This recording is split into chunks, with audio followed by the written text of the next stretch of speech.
YouTube world? My name is Nicholas Montez, and you're watching my YouTube channel, The Teenage Movie Critic, and welcome back to another YouTube channel, everybody.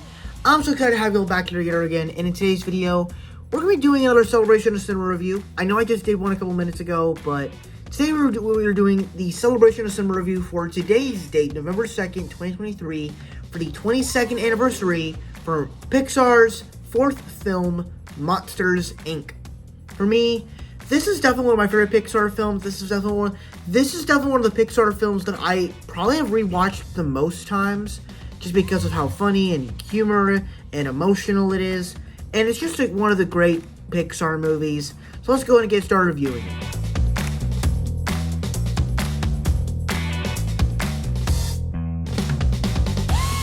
So I just love the way that this story played out, where the movie begins with a boy going to sleep.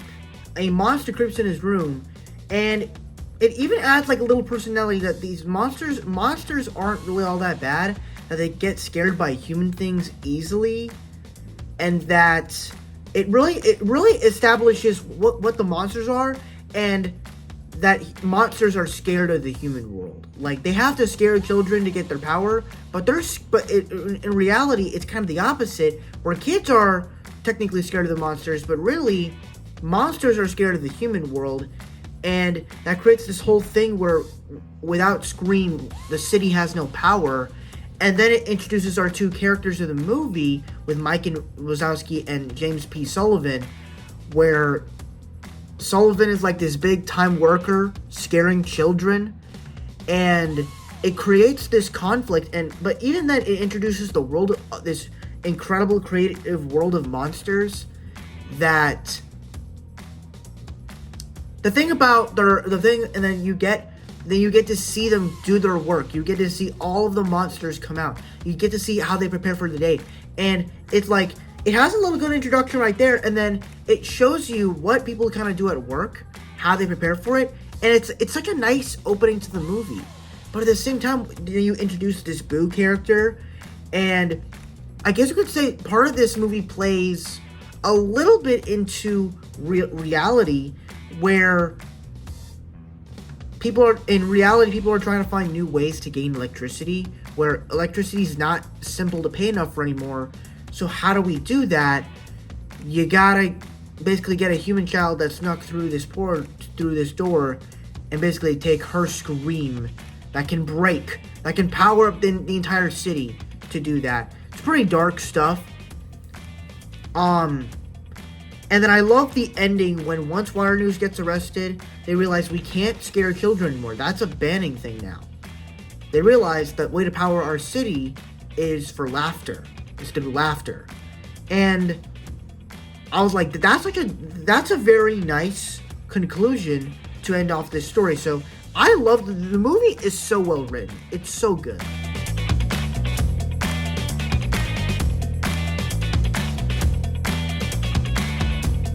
Now, obviously, the characters in here are pretty iconic. Of course, you have Mike Wazowski and James P. Sullivan, two of the most likable characters of the film, where you have Mike Wazowski training James P. Sullivan as you have this guy who is at the top of his game, of basically being the top scarer at Monsters Inc., at Monsters Incorporated. And even throughout the movie, as they realize they're using kids to do this, and the way that the Monsters Incorporated turns into a laughing stock,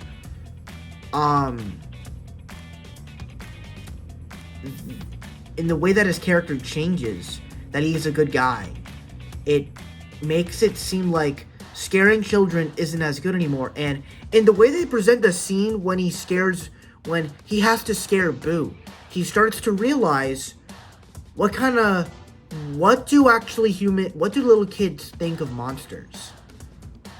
That that whole scene when he's trying to tell Mr. Water News about Boo, and he scares her, and he sees the way she looked at him, he starts to realize, what I've been doing, being this top scarer, this is not the way to go. And honestly, like, thinking, now I haven't rewatched it yet. I'm gonna rewatch it in a couple hours. but that's what makes the character of James P. Sullivan so compelling. That like, and it also transitions into Mikey, where throughout the entire movie he's kind of just being a comedic relief, and instead of Sully being the comedic relief in the top laugher, the top comedian, Mike Wazowski is now the top comedian. And I just love the switcheroo of the characters, and I love them.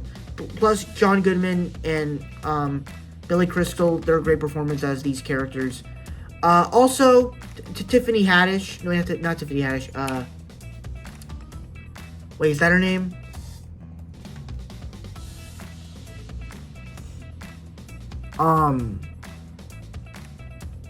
Hang on.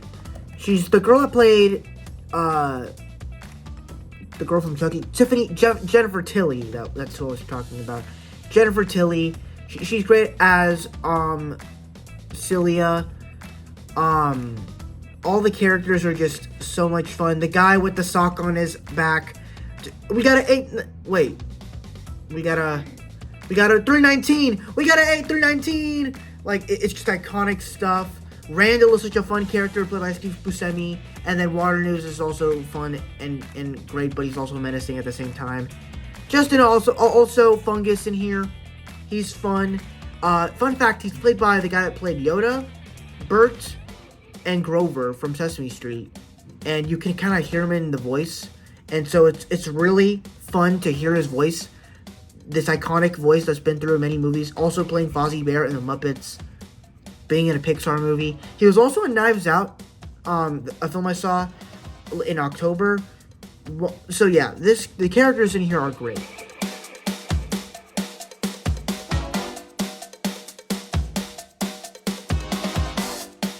And the comedy, this is probably up to this point in time, this was probably Pixar's funniest film. Obviously, I enjoyed Toy Story and I enjoyed Bug's Life. Those films were really good.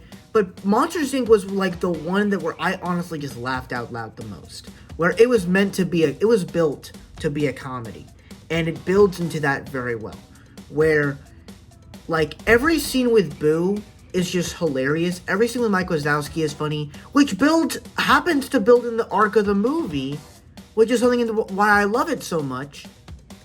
And they did a unique thing with the comedy in here. That it's funny with certain scenes, but it actually turns into an actual arc, an actual storyline in the movie that I thought played well. The scenes, like, what's so funny is the fact that Mike Wazowski and Sully, like, Mike is little and Sully is like this big guy. It's like, it's funny because he's the short guy and he's the tall guy, and so it's like it's so funny, and their interactions together. They're probably the best Pixar duo ever.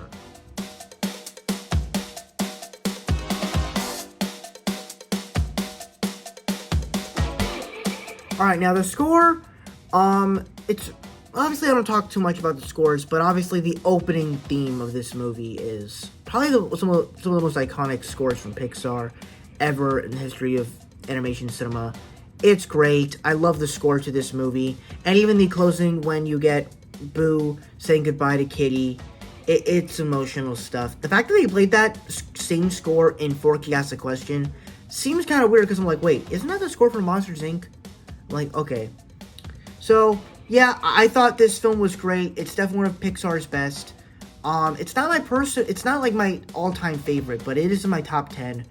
So yeah, that's my ranking. Well, that's my review for Monsters, Inc. Thank you guys so much for watching. I really hope you enjoyed. Don't forget to like, comment, and subscribe. All my social media stuff is in the about section over there. And I'll see you guys in the next video. Bye-bye, and happy 22 years, Monsters, Inc.